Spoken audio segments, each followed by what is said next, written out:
விடுவேன், இயேசுவுக்காக எதையும் விட்டு விடுவேன்.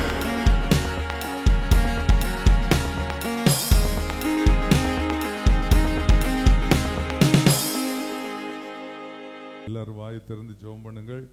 என்னை உம்முடைய வசனத்தினால் ஆசீர்வதியும். ஹல்லேலூயா. என்னை உம்முடைய வசனத்தினால் நீர் ஆசீர்வதியும். ஆண்டவருக்கு மகிமை உண்டாவதாக. கர்த்தர் இன்றைக்கு ஒரு தீர்க்க தரிசன வார்த்தையை கர்த்தர் கொடுத்திருக்கிறார். அதை நிச்சயமாய் உங்களுக்கு ஆண்டவர் நிறைவேற்றுவார். ஆண்டவருக்கு மகிமை உண்டாவதாக. ஜலப்பிரளயத்துக்கு பிற்பாடு பூமியில 8 பேர் மாத்திரம் இருந்தார்கள். வேறே ஜனங்கள் இல்லை. பேழையில் இருந்த மிருகங்கள், பறவைகள், இவைகள் தவிர நோவா, நோவாவின் மனைவி, அவருடைய 3 மகன்கள், 3 மருமக்கமார், மொத்தம் 8 பேர் இருந்தார்கள். அவர்களை பார்த்து தேவன் 9ஆம் அதிகாரத்தில் சில ஆசீர்வாதமான வார்த்தைகளை அவர்களுக்கு சொல்லுகிறார். ஆண்டவருக்கு ஸ்தோத்திரம். உலகம் பூமி முழுவதிலும் யாருமே இல்லை, மனுஷரே இல்லை. இந்த 8 பேருக்கு தான் சொந்தம் பூமி. அப்படி ஆகிவிட்டது. அந்த சூழ்நிலையில் கர்த்தர் அவர்களுக்கு ஒரு ஆசீர்வாதமான வார்த்தை சொன்னார். அதுதான் இப்பொழுது நாம் வாசிக்க போகிற வசனம். இப்பொழுது நோவா இல்லை, நோவாவின் 3 குமாரர் இல்லை, 3 மருமக்கமார் இல்லை, அவர்களில் இருந்து தோன்றின சந்ததி காலகாலமாக இல்லை. இப்பொழுது நாம் இருக்கிறோம். ஆண்டவருடைய வசனம் உயிரோடு இருக்கிறது. தேவனுடைய வசனம் உயிரோடு இருக்கிறது. இந்த வசனத்தை இப்பொழுது அனுபவிக்கிற நாமும் உயிரோடு இருக்கிறோம். இந்த வேதம் ஜீவன் உள்ளவர்களுக்கு, செத்து போனவர்களுக்கு அல்ல. இந்த வேதம் ஜீவன் உள்ளவர்களுக்கு. நாம் எல்லாரும் சரீரத்தில் உயிரோடு இருக்கிறோம். ஆகவே இந்த வசனம் நமக்கு. மரித்து போனவர்களுக்கு பைபிள் கிடையாது. பரலோகத்துக்கு போயிட்டவங்களுக்கு, அங்க ஆண்டவரிடம் போனவங்களுக்கு கிடையாது. பூமியிலே முடிஞ்சு போயிடும். ஆகவே சரீரத்தில் வாழ்கிற எனக்கு கர்த்தர் சொன்னது என்று எண்ணி இந்த வசனத்தை நீங்கள் வாசிக்கும்படி நான் கேட்டுக்கொள்கிறேன். எல்லாரும் சேர்ந்து ஆண்டவர் நமக்கு சொல்லுகிற இந்த வார்த்தையை வாசிப்போம். நீங்கள் பலுகி பெருகி பூமியை திரளாய் வர்த்தித்து விருத்தியாகுங்கள் என்றார். ஆண்டவருக்கு மகிமை உண்டாவதாக. இன்றைக்கு ஆண்டவர் நம் ஒவ்வொருவரையும் பார்த்து சொல்லுகிறார், விருத்தியாகுங்கள் என்று சொல்லுகிறார். சொல்லுங்க பார்க்கலாம் எல்லாரும். விருத்தி ஆகுங்கள். இன்றைக்கு நமக்கு ஆண்டவர் கொடுத்திருக்கிற வார்த்தை விருத்தி ஆகுங்கள். உட்காருங்கள்.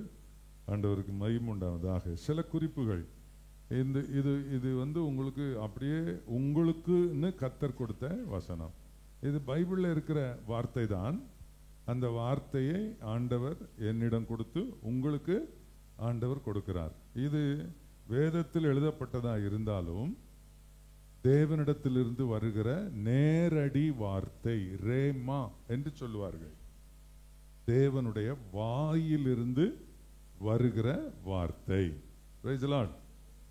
ஆண்டவர் சொல்லி இருக்கிறார், மனுஷன் அப்பத்தினால் மாத்திரமல்ல, தேவனுடைய வாயிலிருந்து புறப்படுகிற ஒவ்வொரு, அப்படி இருக்குது. ஆண்டவருக்கு ஸ்தோத்திரம். ஆகவே தேவன் தம்முடைய வாயிலிருந்து நமக்கு சொல்லுகிற வார்த்தை விருத்தியாகுங்கள் என்று சொல்றார். அப்படி இந்த மாதிரி இந்த விருத்தியாகிற ஒரு தேவனுடைய வல்லமை நம்மில் கிரியை செய்ய வேண்டும். Be ye fruitful, bring forth abundantly in the earth and multiply therein. பூமியில நீங்க மல்டிப்ளை ஆகுங்கள், பெருகுங்கள் அப்படி சொல்லி இருக்கிறார். அந்த நாட்களில் தேவன் சொன்னது ஜனத்தொகை பெருக்கத்துக்காக அந்த வார்த்தை சொல்லப்பட்டிருக்கிறது. அது மாத்திரமல்ல, ஜனம் பெருகினால் எல்லாமே பெருக வேண்டும். தானியம் பெருக வேண்டும் இல்லையா? மற்ற வசதிகள் பெருக வேண்டும், வீடுகள் பெருக வேண்டும், அறிவு பெருக வேண்டும், ஞானம் பெருக வேண்டும், எல்லாமே பெருக வேண்டும். ஆகவே அதாவது விருத்தியாக வேண்டும், விருத்தியாக வேண்டும். அதுதான் இங்க சொல்லியிருக்கிற முக்கியமான காரியம். அதுல முதல் ஆண்டவர் சொல்லியிருக்கிறது இந்த விருத்தியாகிற 1 2வது 2 4வது இல்லையா, 4 8 ஆகிறது, 8 16 ஆகிறது. அப்படியே விருத்தி ஆகி கொண்டே போக வேணும். ஒன்றாகவே இருக்கக்கூடாது. 8 பேர் 8 பேராகவே இருக்கக்கூடாது. 8 பேர் பல கோடியாக மாற வேண்டும். இதற்கு சொல்லப்பட்டது விருத்தியாகுங்கள் என்ற அந்த வார்த்தை. நன்றாக கவனித்துக் கொள்ளுங்கள். இது ரொம்ப முக்கியமான ஆண்டவருடைய வசனம் என்பதை நீங்கள் நினைக்க வேணும். யாருமே இருக்கிற அந்த அளவிலே இருக்கக்கூடாது. அதிலிருந்து விருத்தி ஆக வேண்டும் என்பது தேவனுடைய திட்டம். அது எனக்காக விருத்தியாகிறதா இருக்கலாம், பிறருக்காக நான் விருத்தியாகிறதாக அது இருக்கலாம், என் குடும்பத்துக்காக விருத்தியாகிறதா இருக்கலாம். இப்படி நான் விருத்தி ஆக ஆக தேவனுடைய ஆசீர்வாதம் என்னில் நிறைவேறுகிறது. ஆண்டவருக்கு மகிமை உண்டாவதாக. நான் விருத்தியாக, யாத்திராகமம் 23ஆம் அதிகாரம் 30ஆம் வசனத்தில் ஆண்டவர் சொல்லுகிறார், நீ விருத்தி அடைந்து தேசத்தை சுதந்தரித்துக் கொள்ளும் வரைக்கும் அவர்களை, சத்துருக்களை கொஞ்சம் கொஞ்சமாய் உன் முன்னின்று துரத்தி விடுவேன். இப்ப இந்த வசனத்தில்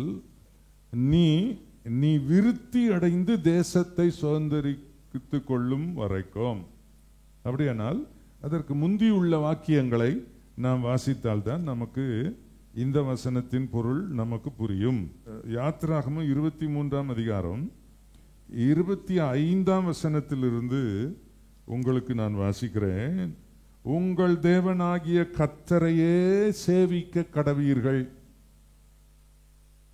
அவர் உன் அப்பத்தையும் உன் தண்ணீரையும் ஆசீர்வதிப்பார். வியாதியை உன்னிலிருந்து விலக்குவேன். அவர் ரொம்ப தெளிவா சொல்லியிருக்கார் பாருங்க. அவர் உன் அப்பத்தையும் தண்ணீரையும் ஆசீர்வதிப்பார். வியாதியை உன்னிலிருந்து விலக்குவேன். கர்ப்பம் விழுகிறதும் மலடும் உன் தேசத்தில் இருப்பதில்லை. உன் ஆயுசு நாட்களை பூரணப்படுத்துவேன். எனக்கு பயப்படும் பயத்தை உனக்கு முன் செல்லும்படி செய்வேன். நீ செல்லும் இடம் எங்கும் உள்ள ஜனங்கள் எல்லாரையும் கலங்கடித்து உன் சத்துருக்கள் எல்லாரையும் முதுகு காட்ட பண்ணுவேன். உன் முகத்திற்கு முன்னின்று ஏவியரை கானானியரையும் ஏத்தியரையும் துரத்திவிட குளவிகளை உனக்கு முன்னே அனுப்புவேன். தேசம் பாழாய் போகாமலும் காட்டு மிருகங்கள் உனக்கு விரோதமாய் பெருகாமலும் இருக்கும்படி நான் அவைகளை ஒரே வருஷத்துக்குள்ளே உன் முன்னின்று துரத்தி விடாமல் துரத்துவேன். ஆனா ஒரே நாள்ல என்ன செய்திட மாட்டேன், ஒரே வருஷத்துல எல்லாத்தையும் செய்திட மாட்டேன். எனக்கு நீ சுதந்தரிக்க அல்லது நீ விருத்தி அடைய நீ எந்த அளவுக்கு விருத்தி அடைகிறியோ அந்த அளவுக்கு தீமைகள் குறையும், அந்த அளவுக்கு சத்துருக்கள் குறைவார்கள், அந்த அளவுக்கு தீய சக்திகள் குறையும். நீ விருத்தி அடைவதில் தான் அது இருக்கிறது. அதற்கு நீ என்ன செய்ய வேண்டும்? உன் தேவனாகிய கர்த்தரையே சேவிக்க கடவீர்கள். அவர் உன் அப்பத்தையும் உன் தண்ணீரையும் ஆசீர்வதிப்பார். வியாதியை உன்னிலிருந்து விலக்குவார். மலடு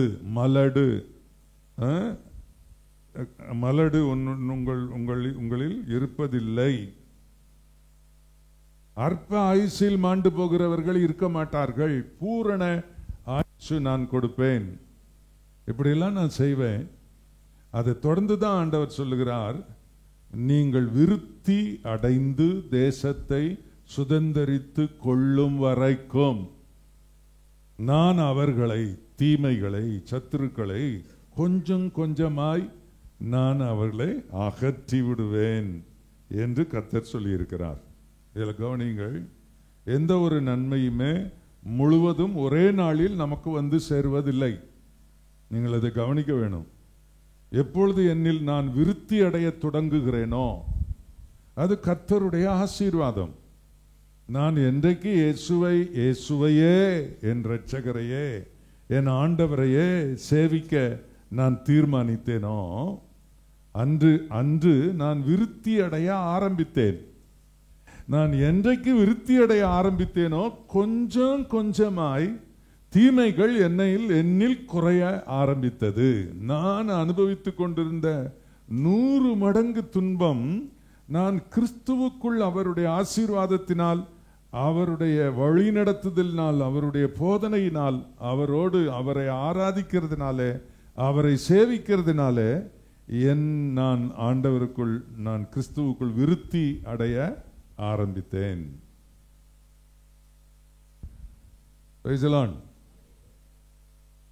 இது அப்போ நான் விருத்தி அடையணும். அப்போ கர்த்தரை நான் சேவிக்கணும். ஆண்டவரை சேவிக்கிறது அப்படின்னா என்ன? கர்த்தரை சேவிக்கிறது என்ன? யோசுவா சொல்றார், நானும் என் வீட்டாருமோ வென்றால் கர்த்தரையே சேவிப்போம் என்று. அதாவது யோசுவா 24ஆம் அதிகாரத்தில் அவர் சொல்லியிருக்கிறார். கர்த்தரையே சேவிக்கிறது, ஆண்டவரை சேவிக்கிறது. கர்த்தரை நான் சேவிக்கிறேன், சர்ச்சுக்கே வரமாட்டேன். கர்த்தரை நான் சேவிக்கிறேன், பைபிளை நான் தொடுறதே கிடையாது. எனக்கு ஆண்டவரை சேவிக்கிறது மட்டும்தான் பிடிக்கும். கர்த்தரை நான் ஜெபமே பண்றதில்லை. நான் கர்த்தரை சேவிக்கிறேன், நான் ஜெபமே பண்றதில்லை. அது அல்ல கர்த்தரை சேவிக்கிறது. கர்த்தரை சேவிக்கிறது என்றால் அன்பானவர்களே, இதெல்லாம் அடங்கும். ஆண்டவரை துதித்து பாடுவது, ஆண்டவருக்கு சர்வ் பண்ணுவது, சேவை செய்வது, ஜெபம் பண்ணுவது, வேதத்தை தினமும் வாசிப்பது, இதெல்லாம் கர்த்தரை தேடுகிற காரியங்கள். இதெல்லாம் பெருக்கத்துக்கு அறிகுறி. எனக்கு கஷ்டம் வந்துருச்சு, அதனால ஆண்டவரை தேடுறத தொழுகிறத விட்டுட்டேன். இந்த ஏசுநாதர் என்ன செய்தார் எனக்கு? நான் சர்ச்சுக்கு ஒழுங்கா தான் போய்கிட்டு இருந்தேன், என்ன செய்தார் கர்த்தர் அப்படி என்று சொல்லி நான் என்னில் தீமையை நான் நிலைநிறுத்தி கொள்வதல்ல, நான் கிறிஸ்துவுக்குள் நான் விருத்தியாக கர்த்தரை சேவிக்கிறவர்களாக நான் மாறணும். அப்படி கர்த்தரை நான் சேவிக்க சேவிக்க கர்த்தர் என்னை அதிகமாக ஆசீர்வதித்து என்னை பெருகச் செய்வார். அது ஆண்டவரை சேவிக்கிறது. கர்த்தரை நான் சேவிக்கிறதுனால சர்ச்சுக்கு ஒழுங்கா வர்றேனா, ஆண்டவரை ஆராதிக்கிறேன். அந்த ஒரு நாள் கர்த்தருடைய பிள்ளைகளோடு சேர்ந்து ஆண்டவரை மகிமைப்படுத்துறது எனக்கு ரொம்ப பிடிக்கும். நான் ஜெபம் பண்றது. இன்னொரு காரியம் உங்களுக்கு நான் சொல்லுகிறேன், ஆண்டவருக்கு மகிமை உண்டாவதாக. 2 சாமுவேல் 5ஆம் அதிகாரம் 10ஆம் வசனம். தாவீது நாளுக்கு நாள் விருத்தி அடைந்தான், சேனைகளின் தேவனாகிய கர்த்தர் அவனோடு கூட இருந்தார். 2வது நலகவனிங்க. முதலாவது, நான் விருத்தி அடைந்து கொண்டே இருப்பேன், தீமை என்னில் குறைந்து கொண்டே வரும். அதை நான் இன்னும் கொஞ்சம் விளக்கணும், அதை நீங்க புரியணும். தீமை குறைந்து கொண்டே வரும். டபக்குன்னு எல்லாத்தையும் மாத்திட்டு எல்லா கஷ்டத்தையும் நீக்கிட்டு டபால்னு கர்த்தர் உடனே வெல்த் கொடுத்துட்டாரு. ரொம்ப இதுவரைக்கும் கஷ்டம், ஆண்டவர் உடனே எல்லா கஷ்டத்தையும் நீக்கி கோடி கோடியா கொடுத்துட்டாரு. அப்படின்னா என்ன நடக்கும் தெரியுங்களா? ஒரு உதாரணம் சொல்றேன். 10 குஷ்டரோகிகள் இயேசுவை தேடி போய், தாவீதின் குமாரனே எங்களுக்கு இறங்கும் என்று கத்துனாங்க. ஆண்டவரேன்னு. அப்ப ஆண்டவர் பார்த்தாரு, நீங்க உங்களை கொண்டு போய் பாஸ்டர் சொர்ணராஜ் கிட்ட காட்டுங்கன்னு சொன்னாரு. என்ன எங்க எழுதியிருக்கு பாஸ்டர்? அன்னைக்கு ஒரு ஆசாரியன் இருந்தார், அங்க போக சொன்னாரு. இன்னைக்கு என்ன சொல்லுவாரு? சென்னையில அப்படிதான் சொல்லுவாரு, ஒரு பாஸ்டர்கிட்ட போங்க. அன்னைக்கு ஆசாரியன் இருந்தா போய் கேளுங்கன்னாரு. இன்னைக்கு ஆசாரியன் சொல்றதுலயே பாஸ்டர் தானே சொல்றோம். அதனால பாஸ்டர்கிட்ட கொண்டு உன்னை காட்டு அப்படின்னு ஆண்டவர் சொல்லு. எங்களை ஊழியத்துக்கு அழைச்சிட்டு அவெல்லாம் உருப்பட மாட்டான், நீ அங்கெல்லாம் போவாதன்னா சொல்லுவாரு.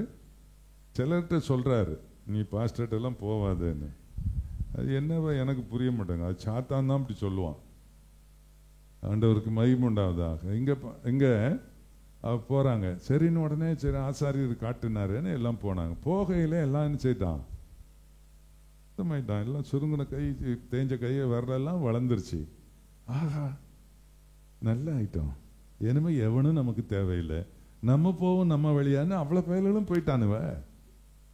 ஒருத்த மட்டும் ஒரு ஃபீலிங் வந்துச்சு, நம்ம நாட்டில் நம்மளை யாருமே சேர்க்கலையே, வீட்டில் குஷ்டரோகம் வந்தவொடனே துரத்தி விட்டுட்டாங்க வீட்டை விட்டு, ஊருக்குள்ளே நடமாடாம முடியாம தனியாக நம்மளை ஊரை விட்டு வெளியே ஒதுக்கி வச்சுட்டாங்க. இவ்வளவு தீட்டுன்னு நம்ம கேவலமாக சுற்றி அலைஞ்சோம். இந்த இயேசுநாதர் என்ன உடனே குணமா ஒரு கணப்பொழுதுல போய் பாஸ்டருக்கு காட்டினாரு. நான் போகிறதுக்குள்ள எல்லாம் சுத்தமாயிருச்சேன்னு திரும்ப வந்து அவர் பாதத்தில் விழுந்து அவருக்கு நன்றி சொன்னான். அப்போ ஆண்டவர் கேட்டாரு, சுகமானவங்க 10 பேர்லப்பா, மிச்சம் 9 பேர் எங்கன்னு கேட்டார். 9 பேர் நன்றி கொடுத்துட்டான். ஒரே நாள்ல எல்லாம் நடந்தா இப்படித்தான். அதனால ஆண்டவர் என்ன செய்யறாராம், கொஞ்சம் கொஞ்சமா எவ்வளவு ஸ்பிரிச்சுவலா நீ வளர்றியோ அதுக்கு தக்கபடி, நீ எவ்வளவு கர்த்தருக்குள்ள விருத்தி அடைகிறியோ அதுக்கு தக்கபடி தீமைகள்லாம் குறைஞ்சிக்கிட்டே இருக்கும். சத்துருக்கள் குறைவாங்க, சாபங்கள் குறையும், நோய் குறையும், எல்லாம் கொஞ்சம் கொஞ்சமா குறையும். ஒரே நாளா படக்குன்னு குறையும்னு நினைச்சிடாத. இங்க என்ன சொல்லியிருக்கு, தாவீதை பற்றி சொல்லும் போது, தாவீது ஒரே நாளில் விருத்தி அடைந்தான் அப்படி சொல்லல. என்ன செய்தான் தாவீது, நாளுக்கு நாள், day by day, year by year, ஒவ்வொரு நாளுக்கு நாள், நேத்து ஓரளவு அவர் வளர்ந்தாரு, விருத்தி அடைஞ்சாரு. அதுக்கப்புறம் அடுத்த நாள் கொஞ்சம், அப்படிதான் விருத்தி அடைஞ்சிட்டு வர்றாரு. இதுதான் ஆண்டவர் கொடுக்குற ஆசீர்வாதம். யாருமே ஆண்டவர் உடனே டபக்குன்னு அப்படியே அள்ளி கொடுத்துருவாருன்னு நீங்க நினைக்க கூடாது. நீங்க அதாவது தேவனாகிய கர்த்தர் அவனோடு இருந்தார், அதான் அவன் விருத்தி அடைந்ததற்கு காரணம். கர்த்தர் அவனோடு கூட இருந்தார். 2வது குறிப்பு, என் தேவன் என்னோடு இருக்கணும் இல்லையா. நமக்கு என்ன வாக்கு கொடுத்திருக்கிறார், நான் உன்னோடு இருப்பேன், உன்னை விட்டு விலகுவதும் இல்லை, உன்னை கைவிடுவதும் இல்லை என்று கர்த்தர் சொல்லி இருக்கிறார். தேவன் என்னோடு இருக்கிறதுக்கு ஆன வேலைகளை செய்யணும். தாவீது சொல்லுகிறார் 16வது சங்கீதத்தில், கர்த்தரை எப்பொழுதும் எனக்கு முன்பாக வைத்து நோக்குகிறேன், அவர் என் வலது பார்சத்தில் இருக்கிறபடியால் நான் அசைக்கப்படுவதில்லை. கர்த்தரை எப்பொழுதும் எனக்கு முன்பாக வைத்திருக்கிற ஒரு விசுவாசியாக நான் இருக்கணும். ஆண்டவர் எப்போ எனக்கு என்னோட இருக்கணும், பார்த்துக்கணும், அப்பப்போ பார்த்துக்கணும். கர்த்தர் என் கூட இருக்கிறார் என்கிற கன்ஃபர்மேஷன் எப்பவும் இருக்கணும் உங்களுக்கு, எங்க போனாலும் இருக்கணும். கர்த்தர் என் கூட இருக்கிறார் அப்படின்னா நீ விருத்தி அடைவாய்.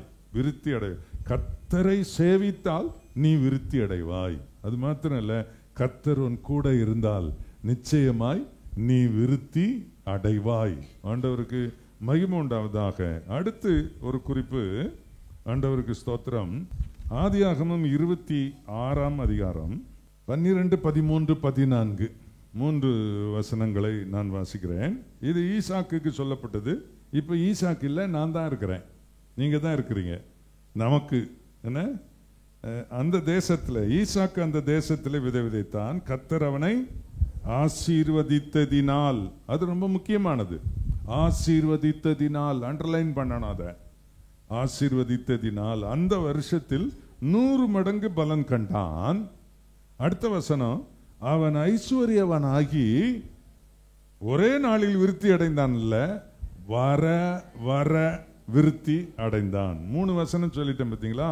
கொஞ்சம் கொஞ்சமாய் துரத்துவார், அப்புறம் நாளுக்கு நாள் விருத்தி அடைந்தான்.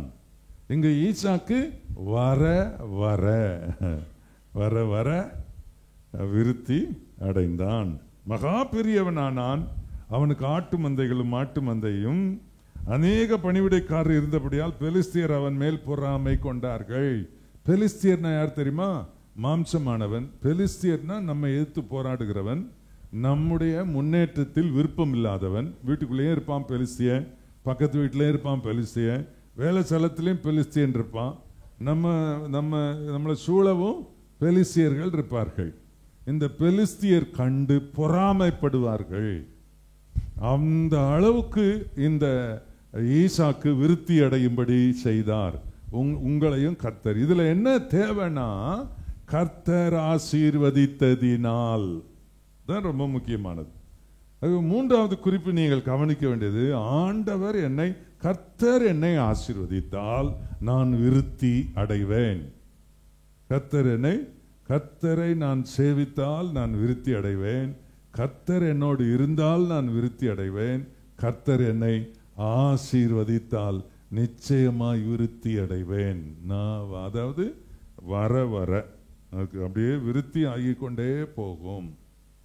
என்கிட்ட இருக்கிற தரித்திரம், என்கிட்ட இருக்கிற கடன் பிரச்சனை, என்கிட்ட இருக்கிற எதிரிகள், எனக்கு விரோதமான வல்லமைகள், என்னுடைய வியாதி, என்னுடைய சாபம் எல்லாமே, என்னுடைய வாழ்க்கையில் இருக்கிற தரித்திரம் எல்லாமே குறையும். எல்லாம் குறையும், கொஞ்சம் கொஞ்சமாக குறைஞ்சிட்டு வரும். ஆண்டவர்கிட்ட நான் வந்து என்னை கர்த்தர் ஆசீர்வதிக்க ஆரம்பிச்சதுலேருந்து நான் முன்னேற்றத்தில் இருக்கிறேன், விருத்தி ஆவதில் இருக்கிறேன். விருத்தி அடைவது என்று சொன்னால் அதை மல்டிப்ளை என்று சொல்லி இருக்கிறது இல்லையா? மல்டிப்ளை, விருத்தி என்பது பெருகுவது, மல்டிப்ளை ஆவது. ஆண்டவருக்கு மகிமை உண்டாவதாக. அப்படி கர்த்தர் ஆசீர்வதிப்பார். இது ரொம்ப முக்கியமான விசுவாசிகளுக்கு தான் இந்த வசனம். விசுவாசிகளுக்கு தான் இந்த வசனம். கர்த்தரை நாம் சேவிக்கிறோம். அதுல எந்த கர்த்தரையே சேவிக்கிறோம், வேற யாரையும் நம்ம சேவிக்கிறதுல. கர்த்தரை சேவிக்கிறதுனா அதுல நான் ஆலயத்துக்கு ஒழுங்காய் போகிறேன், சர்ச்சுக்கு வர்றேன், ஆண்டவரை பாடுகிறேன், கர்த்தருடைய பிள்ளைகளோட தினமும் ஜெபிக்கிறேன், நான் தினமும் வேதம் வாசிக்கிறேன், எல்லாம் ஆண்டவருக்குள்ள நான் செய்கிறேன். ஆண்டவருக்கு மகிமை உண்டாவதாக. ஆகவே நான் விருத்தி அடைவேன், விருத்தி அடைகிறேன். இது என்னுடைய வாழ்க்கையில் நடக்காமல் இல்லை. உங்களுக்கு ஆண்டவர் சொல்லி இருக்கிற வசனம், ஆண்டவர் விருத்தி ஆகுங்கள் என்று அவர்களுக்கு சொன்ன வசனம் இன்றைக்கு பூமி விருத்தியாகி இருக்கிறது. அது நம்முடைய பர்சனல், நம்முடைய குடும்பத்துக்கு நமக்கு கர்த்தர் சொல்லுகிற காரியம் இது. விருத்தியாக வேண்டும் என்று தேவன் சொல்லுகிற இந்த வார்த்தை உங்கள் வாழ்க்கையில் நிறைவேறுவதாக. அடுத்த வசனம் உங்களுக்கு நான் சொல்லுகிறேன். ஆண்டவருக்கு மகிமை உண்டாவதாக. அதாவது எபேசியருக்கு பரிசுத்த பவுல் எழுதிய நிருபம் 4ஆம் அதிகாரம் 12ஆம் வசனம். அதில் சொல்லி இருக்கிறது, பரிசுத்தவான்கள் சீர் பொருந்தும் பொருட்டு சுவிசேஷ ஊழியத்தின் வேலைக்காகவும் கிறிஸ்துவின் சரீரமாகிய சபையானது, அதை எப்படி வாசிக்கிறேன், பக்தி விருத்தி அடைவதற்காக 5 விதமான ஊழியத்தை ஆண்டவர் சபையில் வச்சிருக்கிறார். அப்போஸ்தலர், தீர்க்கதரிசி, சுவிசேஷகன், போதகன், மெய்ப்பன் என்ற 5 ஊழியங்களை எதுக்கு வச்சிருக்கிறார்னா பக்தி விருத்தி அடைவதற்காக. ஆண்டவருக்கு மகிமை உண்டாவதா. பக்தி விருத்தி அடையணும்.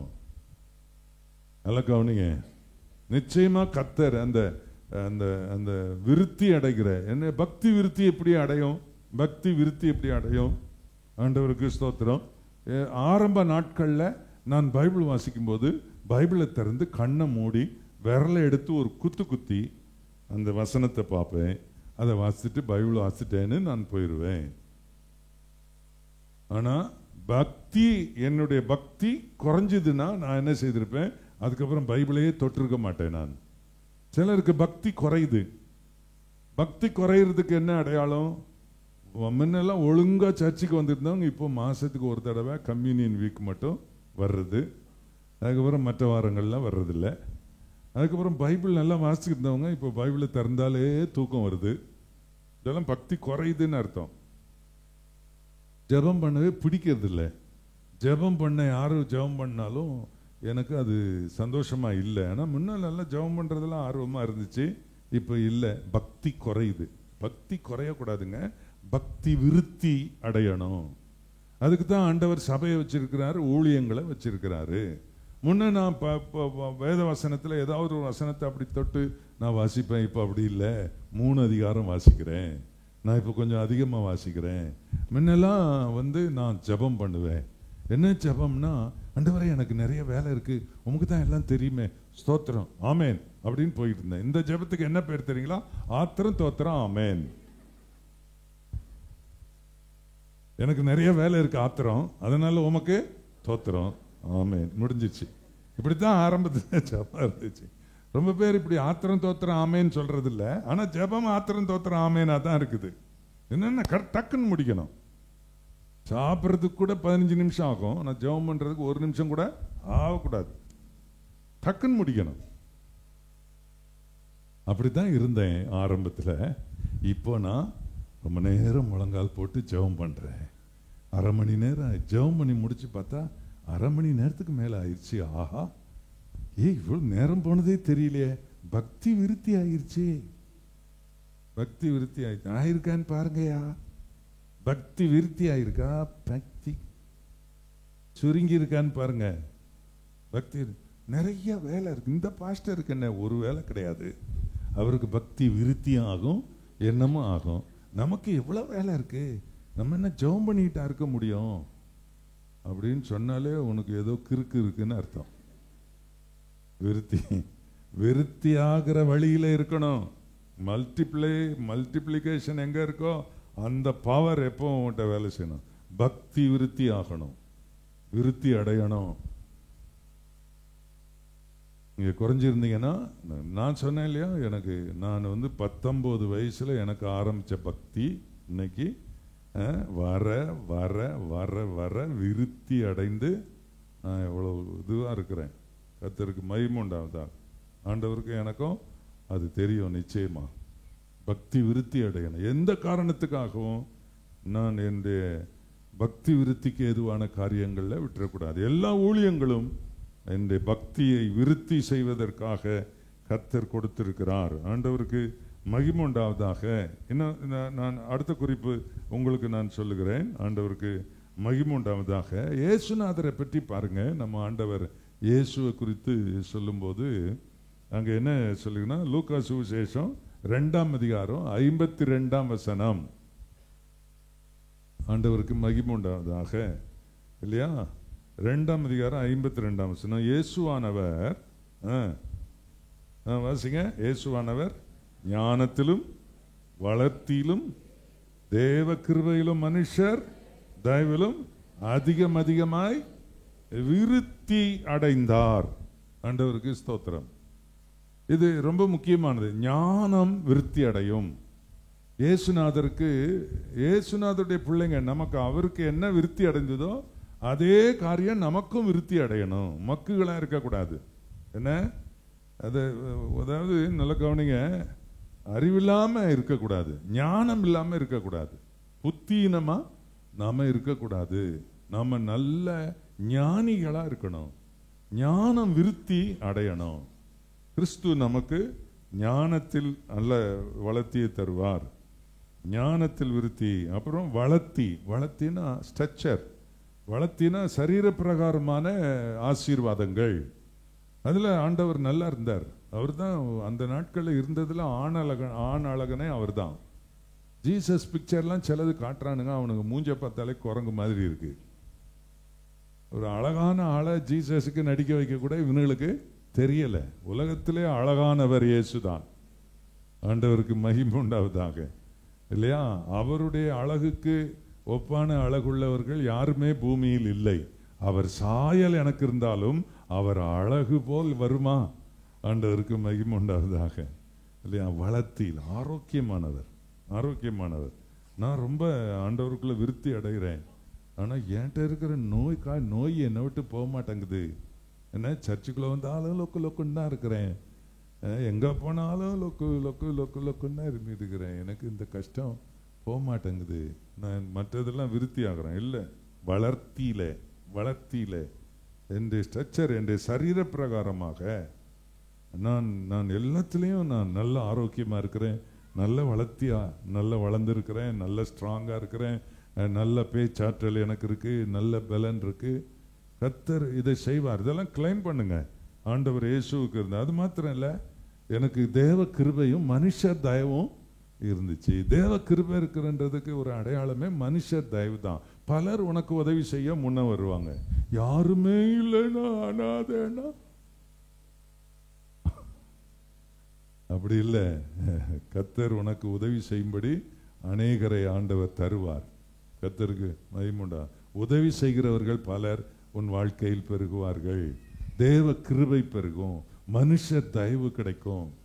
இதுல எல்லாம் நம்ம விருத்தி அடையணும். அடுத்து ஒண்ணு சொல்றேன் பாருங்க. அப்போஸ்தலர் நடபடிகள் 6ஆம் அதிகாரம் 7ஆம் வசனம். விருத்தி அடைகிறவர்கள் எங்கெல்லாம் இருக்கிறாங்களோ அங்கெல்லாம் தேவ வசனம் விருத்தி அடைந்தது. சீஷருடைய தொகை எருசலேமில் மிகவும் பெருகிற்று. சீஷர் என்றால் யார்? நீங்கள் புறப்பட்டு போய் சகல ஜாதிகளையும் சீஷராக்கி பிதா குமாரன் பரிசுத்தாவின் நாமத்தில் அவர்களுக்கு ஞான ஸ்நானம் கொடுத்து என்று கர்த்தருடைய வார்த்தை சொல்லுகிறதை நாம் பார்க்கிறோம். அப்படின்னா சீஷர்கள்னா யாருன்னா ரட்சிக்கப்பட்ட கர்த்தருடைய பிள்ளைகள், விசுவாசிகள். நீங்க தான் சீஷர்கள். அப்போ சீஷர்களா இருக்கிற அவர்கள் என்ன, அவர்கள் மூலம் என்ன ஆகும்? வேத வசனம் விருத்தி அடையும். நான் சீஷர் ஆக்கணும், அதுதான் வேத வசனம் விருத்தி அடையணும். அப்படின்னா அநேகர் எப்படி விசுவாசிகள் ஆனார்கள், சீஷர்கள் ஆனார்கள்? நிறைய மக்கள், அதாவது திரளான ஜனம். அப்படி சொல்லியிருக்கு பாருங்க. அங்க எருசலேமில் சீஷருடைய தொகை மிகவும் பெருகிற்று என்று சொல்லி இருக்கிறது. நான் கேட்கிறேன், நம்முடைய சபையில் நாம் இங்க இருக்கிறோம், இந்த சீஷருடைய தொகை, விசுவாசிகளின் தொகை பெருக வேண்டும். யாராலே? விருத்தி அடைகிறவனாலே விருத்தி அடைதல் இருக்கும். நன்றா கவனிக்கணும். இதை நாம் செய்ய வேண்டியது மிக மிக அவசியம். ஒரு ஆத்துமாவை ஆதாயம் பண்ணணும். கர்த்தர் இந்த காரியத்தில் உங்களுக்கு உதவி செய்வார். ஒரு ஆளை நீங்க எய்ம் பண்ணி, அது உங்க யாரா இருக்கலாம், உங்க அப்பாவா இருக்கலாம், அல்லது கணவரா இருக்கலாம், அல்லது மனைவியா இருக்கலாம், அல்லது பிள்ளைகளா இருக்கலாம். பிள்ளைகள் சொல்லுபடி கேட்காதுல்ல, அப்படித்தானே இருக்கு. பிள்ளைகளா இருக்கலாம், அல்லது மாமனா இருக்கலாம், மச்சானா இருக்கலாம், மாமனாரா இருக்கலாம், மாமியாரா இருக்கலாம், நாத்தனாரா இருக்கலாம், மூத்தாரா இருக்கலாம். யாராவது இருந்துட்டு போறாங்க. இவ்வளவு பேர் இருக்கிறாங்களே, இவங்களுக்குள்ள ஒரு ஆள் உனக்கு கிடைக்காதா? சரி, பிள்ளைங்க கிடைக்கலன்னா நாத்தனார் கிடைக்காதா? மூத்தார் கிடைக்காதா? கொழுந்தனார் கிடைக்காதா?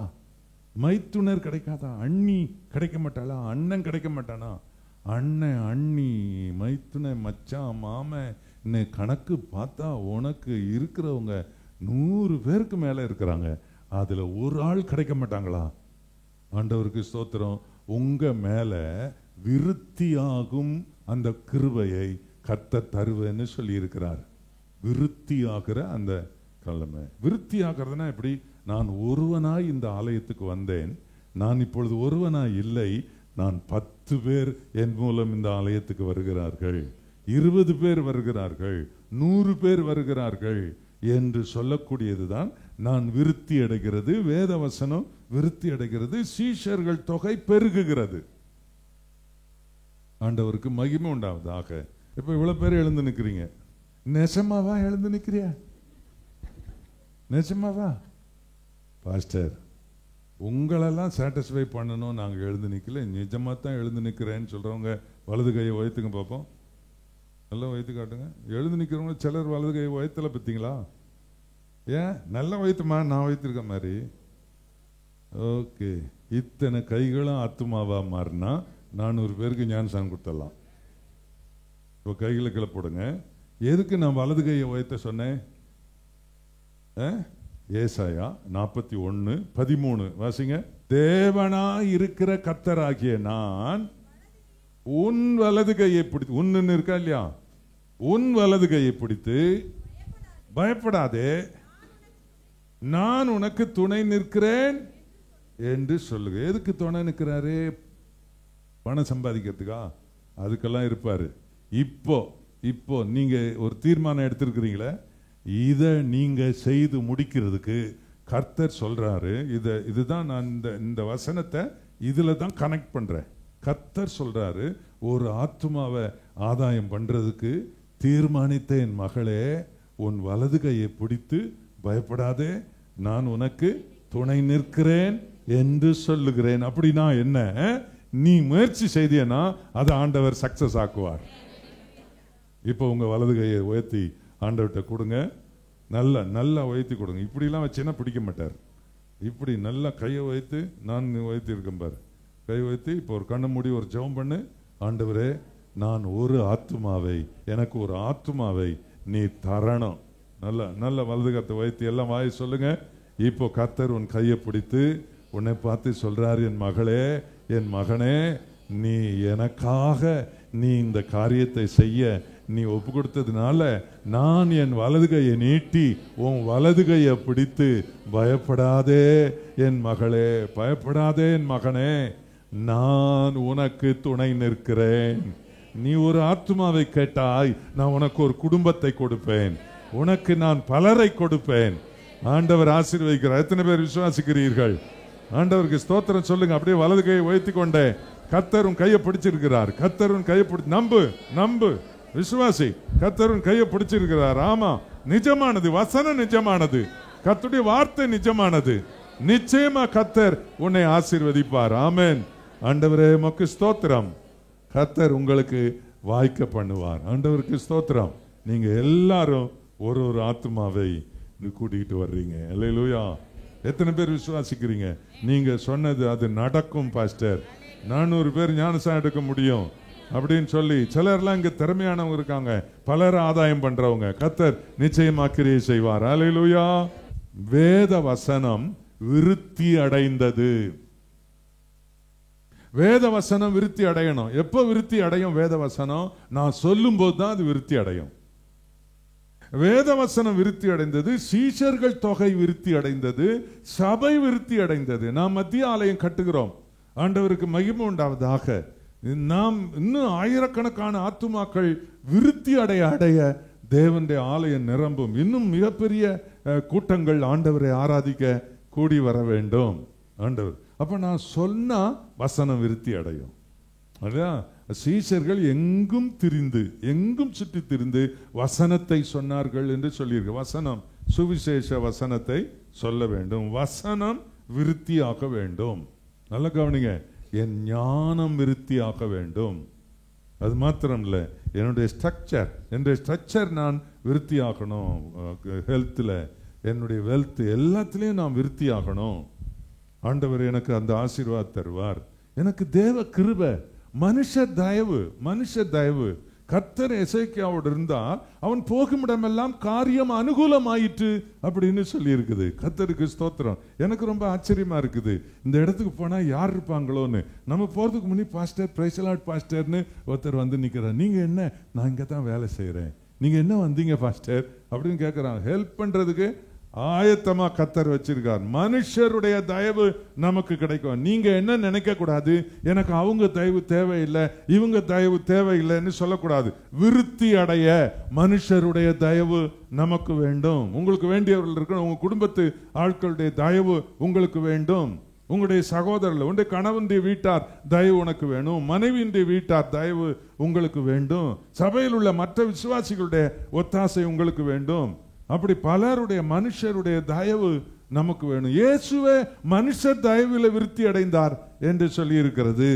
தேவ கிருபை, மனுஷ தயவெல்லாம் கிடைக்கும். ஒரு காரியத்தை செய்ய நீ தேடி அதற்காக அலையும் போது கர்த்தர் ஒரு ஆளை உனக்கு உதவியாக அனுப்புவார். அல்லேலூயா. உன் காரியத்தை கர்த்தர் வாய்க்க பண்ணுவார். நீ விருத்தி அடைவாய். ஆண்டவருக்கு மகிமை உண்டாவதாக. கர்த்தருக்கு ஸ்தோத்திரம். இப்போ நான் ஆண்டவருடைய வார்த்தை, உங்களுடைய வாழ்க்கையில் நீங்கள் அடைகிற விருத்தி, அதுல நீதிமொழிகள் 13:11, வஞ்சனையால் தேடின பொருள் குறைந்து போம், கைப்பாடாய் சேர்க்கிறவனோ விருத்தி அடைவான். கைப்பாடு உழைப்பு. என்ன கவனிக்கணும்? கைப்பாடு உழைப்பு. உபாகமம் 28ஆம் அதிகாரம் 8ஆம் வசனம் 12ஆம் வசனம் 2 வசனம் வாசித்து பார்த்தீங்கன்னா, கர்த்தர் உன் களஞ்சியங்களிலும் நீ கையிடும் எல்லா வேலையிலும் உனக்கு ஆசீர்வாதம் கட்டளையிடுவார்.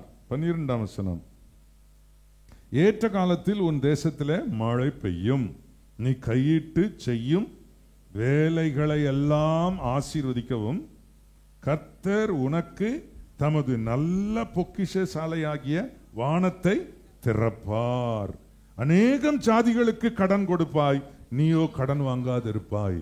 விரிவாக்கம் அடையும் போது, நல்ல கவனிங்க, விரிவாக்கம் அடையும் போது கடன் கொடுக்கிறவனாய் நீ மாறுவாய். நல்ல கவனிங்க.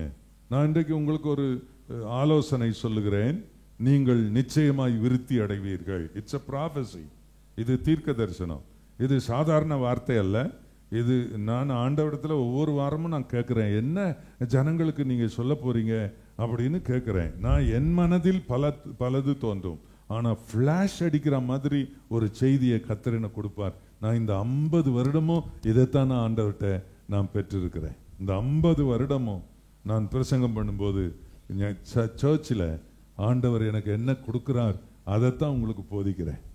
அது ஒரு சில சமயம் எனக்கு விருப்பம் இல்லாததா இருக்கும். ஆனால் அதை போதிக்கும் போது அநேகர் பயனடைகிறார்கள். அப்படித்தான் இன்றைக்கும் ஆண்டவர் சமூகத்தில் நான் இந்த வாரம் பூராவும் திங்கட்கிழமையிலிருந்தே சிந்திக்க ஆரம்பிப்பேன். வண்டியில் போய்கிட்டு இருக்கும்போதும் சரி, வீட்டில் இருக்கும்போதும் சரி, என்ன ஆண்டவரே பேச போரு. படுக்கும்போதும் சொப்பனத்தில் ஏதாவது ஆண்டவர் மூப்பர்கள் சொப்பனங்களை காண்பார்னு சொல்லியிருக்க. ஆண்டவர் சொப்பனத்தில் ஏதாவது சொல்லுவார், ஆண்டவரே என்ன ஜனங்களுக்கு பேசணும்னு எனக்கு சொல்லுங்கப்பா அப்படின்னா சொப்பனத்தில் சொல்லுவார். படுக்கும்போது ஜெபிக்கிறேன், வேதம் திறந்து வாசிக்கும் போது ஜெபிக்கிறேன். கர்த்தர் என்னோட ஒவ்வொரு வாரமும் பேசுறார். ஆண்டவருக்கு ஸ்தோத்திரம். இந்த வாரத்தில் கர்த்தர் எனக்கு சொன்ன வார்த்தையை உங்களுக்கு நான் சொல்லியிருக்கிறேன். இது உங்களுக்கு உரியது, இது உங்களுக்கு நிச்சயமா பலிக்கும். விருத்தி ஆகுங்கள் என்கிறது ஆண்டவருடைய ஆசீர்வாதம். ஆகவே நீங்கள் விருத்தி ஆவதற்கு என்ன செய்யணும்? ஆண்டவரை சேவிக்கணும், கர்த்தர் கூட இருக்கணும், கர்த்தருடைய ஆசீர்வாதம் இருக்கணும், நீங்க பக்தி விருத்தி அடையணும், வேத வசனம் விருத்தி அடையணும். இப்படியெல்லாம் சொல்லியிருக்கு. ஆண்டவர் எல்லாத்திலையும் உங்களை விருத்தி அடைய செய்வார். கடன்காரெல்லாம் வைக்க மாட்டார். கடன் கொடுக்கிறவர்களாக கர்த்தர் உங்களை மாற்றுவார். அதனால உங்களுக்கு ஒரு ஆலோசனை நான் சொல்றேன். உங்களுக்கு கடன் இருந்தா அது அந்த கடனை தீர்ப்பதற்கு நீங்கள் எப்பாடுபட்டாவது முயற்சி செய்து அந்த கடனை நீங்கள் தீர்த்து விடுங்கள். ஏனென்றால் நீங்கள் விருத்தி அடைகிறவர்கள். விருத்தி அடைகிறவர்கள். உங்களிடத்தில் பலர் வாங்க வருவார்கள், உதவி தேடி வருவார்கள்.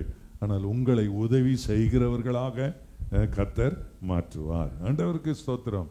நான் யாருமே என்கிட்ட கடன் கேட்டா நான் கடனா கொடுக்கறது இல்லை. சரி நான் வச்சுக்கிடுங்க, உங்களுக்கு சமயம் கிடைக்குமோ கொடுங்க, அது கூட நான் சொல்ல மாட்டேன். இதை வச்சுக்கிடுங்கன்னு சொல்லுவேன், அவ்வளவுதான். திரும்ப கொடுங்கன்னு கேட்டாலே கொடுக்காதவங்க அப்படி சொல்லாம கொடுத்தா கொடுக்கவா போறாங்க இல்லைங்களா? அப்படித்தான் நான் கொடுத்துருக்கிறேன். நீங்க யாராவது உங்கள்கிட்ட நான் ஒரு வாரத்தில் தந்துடுறேன்னா அவன் ஒரு நாளும் தரமாட்டான். 2 நாளில் தந்துடுறேன்னா 3ஆவது நாள் நம்ம கிட்ட சண்டை போடுவான் அவன். அதனால உங்கள்கிட்ட கடன் கேட்குறவங்களுக்கு நீங்க என்ன செய்யாதீங்க, கடனா கொடுக்காதீங்க. நீங்க கேட்குற அமௌண்ட் இல்லை, என்கிட்ட இது இவ்வளோதான் இருக்கு, இந்தாங்க வச்சுக்கிடுங்க, நீங்க வச்சுக்கிடுங்க அப்படின்னு கொடுத்துருங்க. உதவி செய்யுங்க, உதவி செய்யுங்க. அது இருக்கு, நான் பின்னால ஒரு வசனம் இருக்குது. இந்த இடத்துல நான் என்ன சொல்ல விரும்புறேன்னா, நீங்க உங்க கைப்பாடாய் சேருங்க. கைப்பாடு, கைப்பாடு. கர்த்தருக்கு பாய்ந்து அவர் வழிகள் நடக்க முடியும்னோ பாக்கியவான். உன் கையின் பிரயாசத்தை 128ஆம் சங்கீதம் இல்லையா, உன் கையின் பிரயாசத்தை நீ சாப்பிடுவாய். உன் கையின் பிரயாசம், மாமனார் கையின் பிரயாசம் இல்லை, மாமியார் கை பிரயாசம் இல்லை. மாமனார் வீட்டில இருந்து வர்றது, அவங்க வீட்டில இருந்து வர்றது, இவங்க வீட்டில இருந்து. யாரும் உட்கார்ந்து சாப்பிடக்கூடாது, உனக்கு சாப்பாடே கிடையாது. வேலைக்கு போகாம வீட்டில் வயசான தாப்பன் தாய்களை பட்டினி போட்டுறாதீங்க. அவங்க எங்க வேலைக்கு போவாங்க? அவங்க தான் எல்லாம் சம்பாதிச்சு வச்சுட்டாங்களே. நான் சொல்றது, வேலைக்கு போறவங்க உடம்பு வலிக்கிற மாதிரி இருந்துச்சான், அதனால அவர் வேலையிலேருந்து நின்ட்டாங்க. உடம்பு வலிக்கிற மாதிரி நான் இன்னைக்கு வேலைக்கு போகல. அப்புறம் ஒரு நாள் கண்ணு வலிக்கும், ஒரு நாள் பல்லு வலிக்கும், ஒரு நாள் காது வலிக்கும், ஒரு நாள் கீழ்த்தாடை வலிக்கும், ஒரு நாள் மேல் தாடை வலிக்கும், அப்புறம் ஒரு நாள் ஓரேடு அந்த நெத்தி வலிக்கும், ஒரு நாள் பின்னந்தலை வலிக்கும், ஒன் பாட்டா வலிக்கும். ஒவ்வொரு பாட்டுக்கும் நான் வலிக்க வேலைக்கு போக மாட்டேன்னா அவ்வளோதான், லாஸ் ஆப்பே. அதுக்கப்புறம் பொண்டாட்டி தள்ளி ஒரு நாள் வேலைக்கு அனுப்பியிருப்பால, அன்னைக்கு அங்கே போனீங்கன்னா அங்கே டிஸ்மிஸ் ஆர்டர் ரெடியா இருக்கும். கைப்பாடு இல்லாதவங்களை விருத்தி அடைய மாட்டாங்க. கைப்பாடு. நீங்க கர்த்தர் ஒரு வழி உனக்கு அடைஞ்சதுன்னு சொன்னா, ஒரு வழி. சிலர்லாம் பிஸ்னஸ் பண்றீங்க, ஒர்க் பண்றீங்க, ரியல் எஸ்டேட் பண்றீங்க. ரியல் எஸ்டேட் ரொம்ப டவுனா இருக்குது இப்போ. எல்லாம் இப்போ சட்டம்லாம் ஒரு மாதிரி வருது. ஏன் சட்டம் போட்டா என்ன? விருத்தி அடைவாய் என்று எனக்கு ஆண்டவர் சொன்னவர். ஒரு வழி அடைஞ்சா இன்னொரு வழியை கர்த்தர் எனக்கு நிச்சயமா திறப்பார். சிலர்லாம் நான் விசிட்டிங் போகும்போது சிலர் நான் பார்த்தேன். உங்களுடைய உங்களுடைய உங்களுடைய தொழில்கள், உங்களுடைய வேலைகளில் எந்த ஒரு ஆண்டவர் உங்களுக்கு சொல்லுகிற வார்த்தை, நீ விருத்தி அடைவாய், நீ போய் பிரயாசப்படு, நீ போய் முயற்சி பண்ணு, உனக்கு மனுஷர் தயவு கிடைக்கும், என்ன தேவ கிருபை உனக்கு இருக்குது, நீ விருத்தி அடைவாய். ஒரு இடத்துல உனக்கு வழி அடைக்கப்பட்டால் இன்னொரு வழியை ஆண்டவர் நிச்சயமா திறப்பார். ஒரு நாள் தேவன் தம்முடைய பிள்ளைகளை கைவிடவே மாட்டார். ஆண்டவர் இன்றைக்கு உன்னை நீ விருத்தி ஆகுங்கள் என்று உங்களை கர்த்தர் ஆசீர்வதித்திருக்கிறார். நீ விருத்தி அடைவாய். நீ விருத்தி அடைவதற்கு கர்த்தர் உனக்கு துணையாயிருக்கிறார். எங்க உனக்கு ஆண்டவர் எல்லா தயவும் கிடைக்கும்படி கர்த்தர் நிச்சயமா உன்னை ஆசீர்வதிப்பார். ஆண்டவருக்கு மகிமை உண்டாவதாக. அதனால் கர்த்தருடைய பிள்ளைகள் அங்கேயும் இங்கேயும் கடன் வாங்கி தண்டல் வாங்கி நீங்க கஷ்டப்பட வேண்டிய அவசியம் இல்லை. இந்த வாக்குத்தத்தத்தை வைத்து, இந்த பிரசங்க வாக்கியங்களை வைத்தே நீங்கள் ஜெபம் பண்ணுங்கள். ஆண்டவர் நிச்சயமாய் ஆசீர்வதிப்பார். அதுல சொல்லி பாருங்க, 28 அதிகாரத்துல நான் வாசித்தோம் இல்லையா, 2 வசனம். நீ கையிட்டு செய்யும் எந்த வேலையும் கர்த்தர் ஆசீர்வாதம். வானத்தையே உனக்காக கர்த்தர் திறப்பாராம். வானத்தின் பொக்கிஷ சாலையை திறப்பார். அநேக ஜாதிகளுக்கு உன்னை உதவி செய்யும்படியாக கர்த்தர் வைப்பார். நான் சொல்லுகிறேன் அன்பான தேவனுடைய பிள்ளைகளே, கடன் இல்லாத ஒரு ஆசீர்வதிக்கப்பட்ட பிள்ளைகளாய் கர்த்தர் உங்களை ஆண்டவர் வழி நடத்தணும். யாரும் வந்து உங்க வீட்டில் எனக்கு நீ கடன் கொடுக்கணுமே அப்படின்னு கேட்கக்கூடாது. இது எங்களுடைய ஜெபம். நீங்க ஆசீர்வாதமா இருக்கணும். யாராவது உங்களிடத்துல வாங்கி உங்களுக்கு திரும்ப கொடுக்கலையா, அது ஆண்டவர்கிட்ட ஜெபம் பண்ணி அதை விட்டுருங்க. கர்த்தர் உங்களை ஆசீர்வதிப்பார். ஆண்டவருக்கு மகிமை உண்டாத கைப்பாடாய் நீங்கள் சம்பாதிக்க வேண்டும். நீதிமொழி 11 அதிகாரம் 24 வசனம். வாரி இறைத்தும் விருத்தி அடைவாரும் உண்டு, அதிகமாய் பிசினித்தனம் பண்ணி வறுமை அடைவாரும் உண்டு.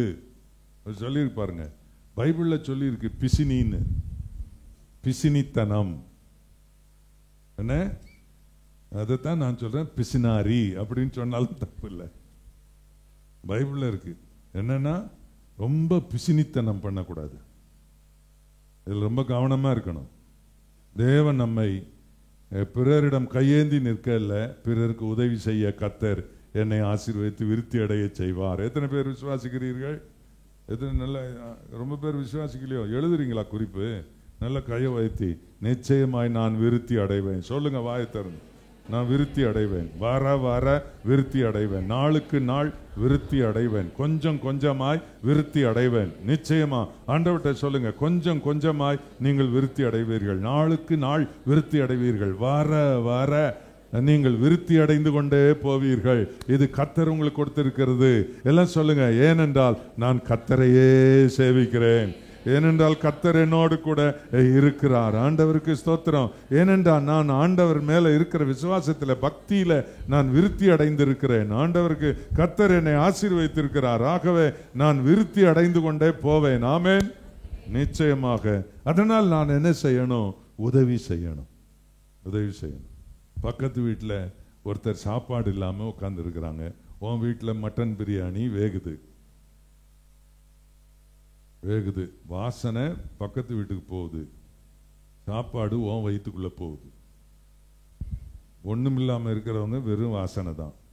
அப்படி இல்லை, உனக்கு தெரியும் பக்கத்து வீட்டில் அவங்க கஷ்டப்படுறான்னு தெரியும்.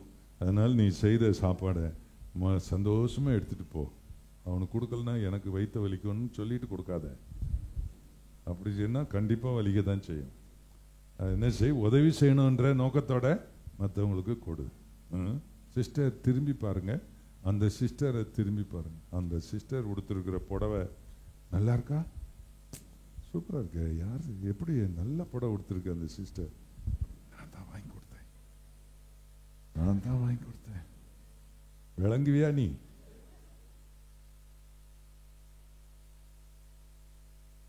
தான தர்மம் செய்யும் போது வலது கை செய்யறது இடது கைக்கு அப்படின்னா என்னங்க அர்த்தம்?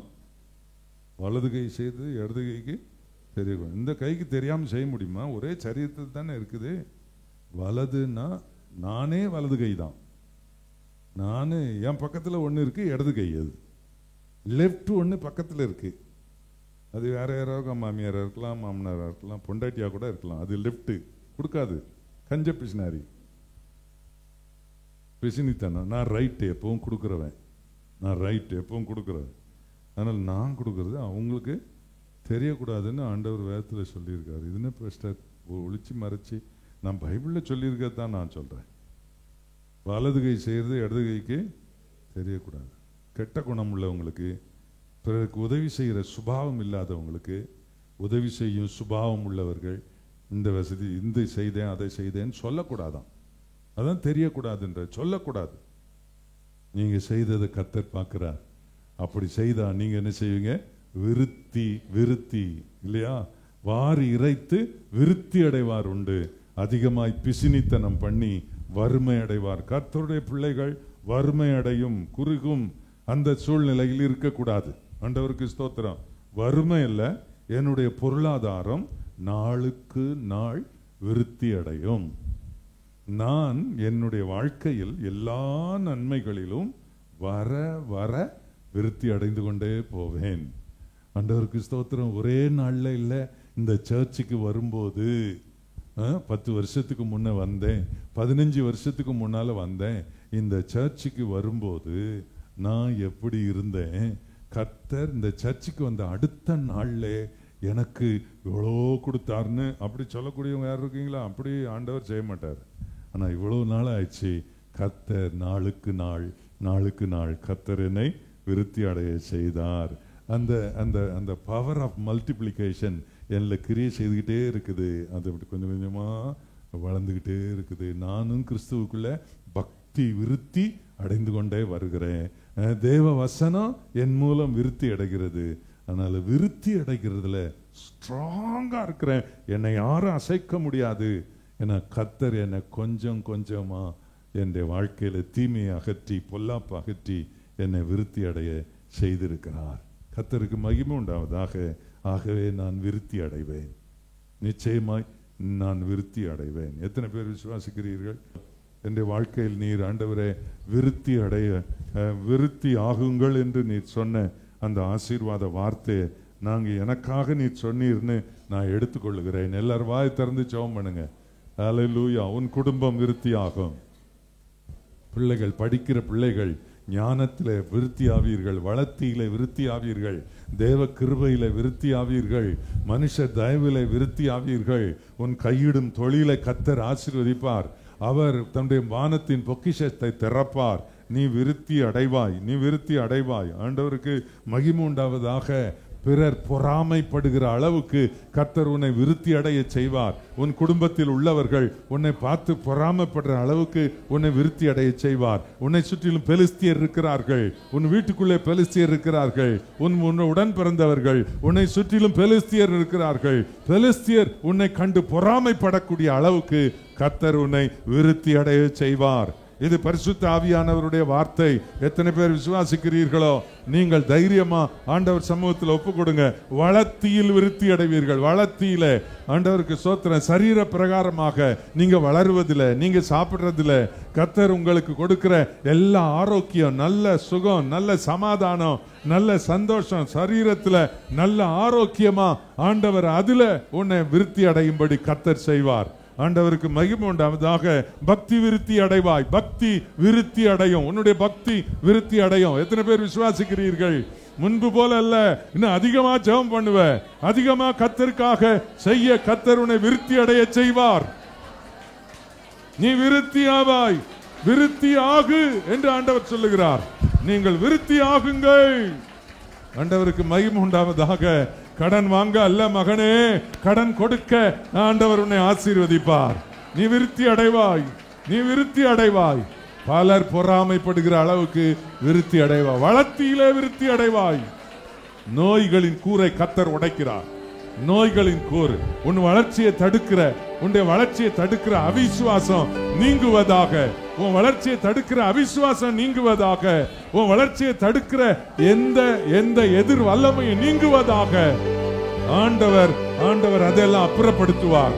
சத்துருக்கள் உன்னை விட்டு துரத்தப்படுவார்கள். தீமைகள் உன்னை விட்டு துரத்தப்படும். நீ விருத்தி அடைவாய். நீ விருத்தி ஆகுங்கள், விருத்தி ஆகுங்கள் என்று கர்த்தர் உங்களை ஆசீர்வதிக்கிறார்.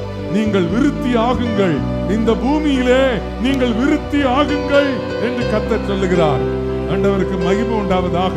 இந்த பூமியிலே நீங்கள் விருத்தியாவீர்கள்.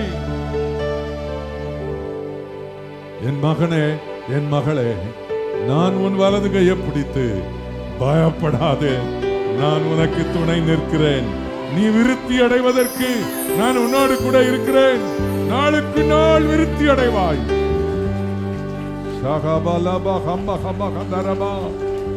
நிச்சயமாக, நிச்சயமாக இது தேவனுடைய வார்த்தை.